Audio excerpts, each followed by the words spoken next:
What's going on, guys? I'm Jacob Hofer. And I'm Timmy Coney. Welcome to episode 4 of Doghouse Connect. Thanksgiving break has come and gone, and the Christmas holidays are drawing near. Yes, and a lot has happened since our last show. We had our homecoming events on November 16th, and editor Anna Wade assembled some highlights for us.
The after-school program sponsored a kids' night out on October 20th, where young kids took part in games and Halloween-related activities.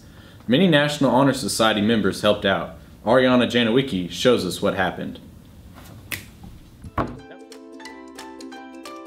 The students that came with National Honor Society have done a phenomenal job. They have given so much individual attention to plenty of the kids. We've had almost 70 kids register, and they're going to make a lot of extra money for the club tonight, but they've had so much fun. We have a Rubik's Cube guy coming. They're doing the bounce house, playing in the gym, ping pong. We've even got several of them working one-on-one with little ones under the age of 3, but they're having a great time tonight, and we really appreciate all their help.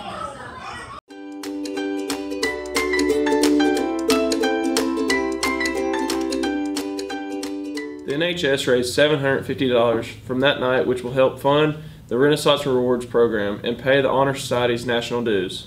The elementary school held its second session of Mindful Minutes on October 25th. Both kindergarten classes learned about healthy eating that day, which Ellen Bowden has documented. I'm going to make a smoothie. Does that sound like banana fun? smoothie? Yeah. Okay, my sister made a banana smoothie. It's going to have bananas in it. I'll have some of you come up and help me. We've got lots of things to do. We have to put bananas in it. We have to put our spinach and our blueberries. And we have to put our orange juice in it. So it's got a lot of different steps. And then we have to use our blender to blend it all up, okay? I don't want spinach. So, okay, this is what I'm going to tell you. A lot of kids, when I go into their schools, they think, oh, I don't like spinach. And then when I put it in their smoothie, they realize they do like spinach. It tastes different when it's put into a smoothie. And the reason we use spinach in our smoothie is because spinach is very healthy for us. We're going to eat real food. So whenever you guys make your plate or your mom and dad make your plate, try to remember what we talked about, okay? Lots of colors. That we want lots of colors. Green, we want half of our plate to be fruits and red. vegetables. We want a little bit of it to be our protein and a little bit of it to be our green. And we want to try to make sure that we have our dairy. Okay? And we're going to take our celery and and we're gonna put it in the middle of our orange, nice and easy. You just twist it in there. Twist. It looks like a little popsicle. It looks like a little pumpkin. It looks like a pumpkin. Yes, Ella, good job. I can't orange now. Now that you guys are done, you can eat. Yay! I want to eat my orange. That's I love it. Everybody take a little bite of the celery, and if you don't like it, it's okay, but I want you to take a bite. I already took a little bite. Did you take a bite? I love this celery. Logan Hurst and Caleb Urbani recently took a look at a mask making project the sophomores did in Miss Bassham's art class. 10th graders do a mask every year. They're plaster masks. The doctors are cutting up the gauze, covering the table with paper, getting ready for the patient, the one who's getting the plaster put on their face, to get plastered. So they need a little bucket of water. They dip the plaster gauze in the water, and then they lay it on the face. There's lots of details about folding the fabric after you dip it in the water to get nice clean edges and strong edges, and we do overlapping to make the mask stronger. And once all the gauze is on the face, we let them sit for about 10 minutes. The mask process is all done as far as making it. Then the students do a base coat on the mask to kind of seal everything in. And then the second layer of paint is the color that they want the mask to be. Some students will spend a lot of time painting details designed on the mask with the paint, while other students want to work with glitter, or they'll add other things like broken jewelry, ribbon, feathers. I have a large variety of items that they can select and add to their mask to create the mask that they want to create. Once all the masks are done, eventually they are displayed. All Saints Day on November 1st gave many younger students the chance to dress like some of the saints they've been studying. Chloe Denton and Alexis Roach were there to observe.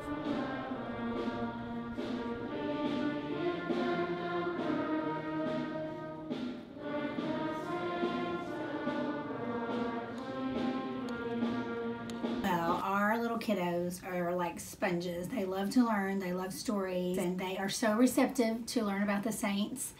And we tell them all the time that they are all little saints in the making, and that we don't know who God's going to use, that God chooses ordinary people in ordinary life to do extraordinary things through His love. So they're just so open, and they want to know about the saint and where they lived and their birthday. So we feel like it's so important to get them at that little age where they can soak it all up, so they truly can be a saint in the making. Tell her what saint you are first. I'm Saint Mary.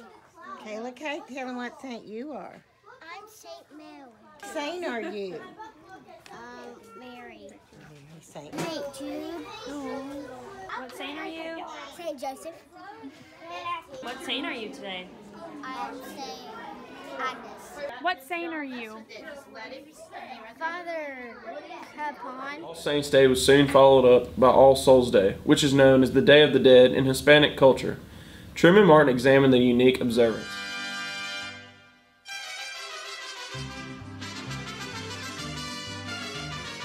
So today we are getting ready for Dia de los Muertos, Day of the Dead, which is a celebration to honor our loved ones in conjunction with All Souls Day, All Saints Day.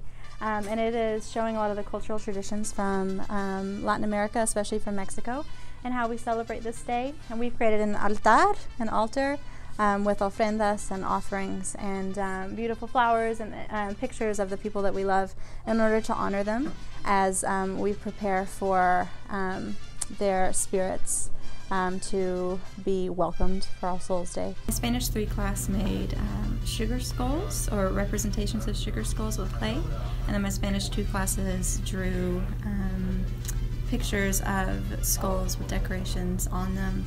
And really why we do these skulls is how they represent what Day of the Dead really means to a lot of people, and that is to take something that is sometimes difficult or scary, and such as death, and making it beautiful and making it celebratory, because instead of mourning the people that we love, we celebrate their lives. Another culture is viewed in our last segment, which Lauren Maiden put together.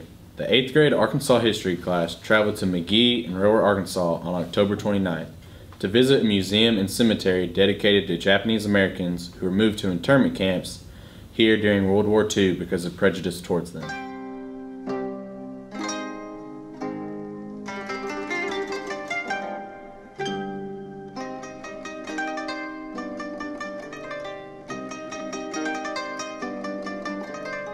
In 2010, the exhibit that's in here was the same exhibit that was at first named Life Interrupted, that was done in 2004 or 2005. But this museum is more of a personal museum of these camps.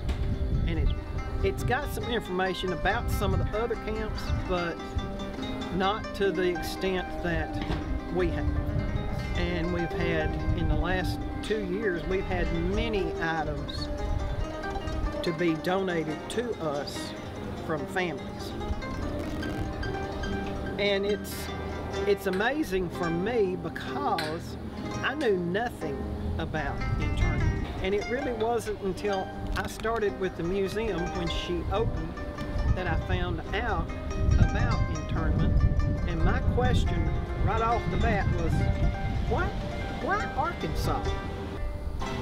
The cemetery at Rower has been restored, but out of the 10 WRA camps, there was only 3 that had a cemetery.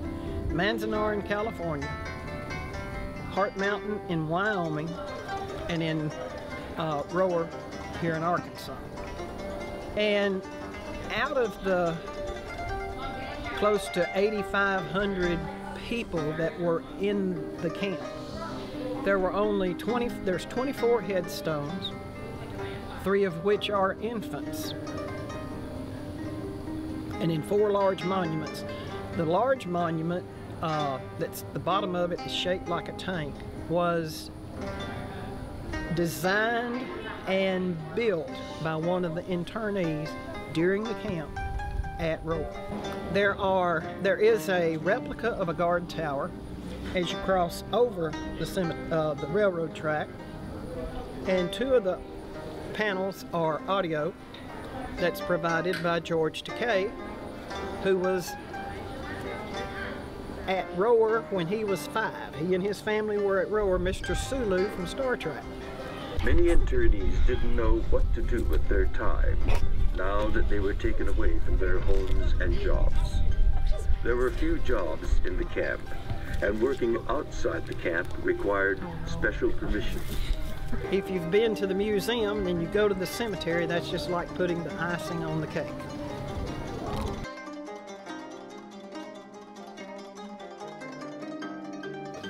That wraps another edition of Doghouse Connect. We hope you liked it. Be watching for our next installment. Until then, stay connected.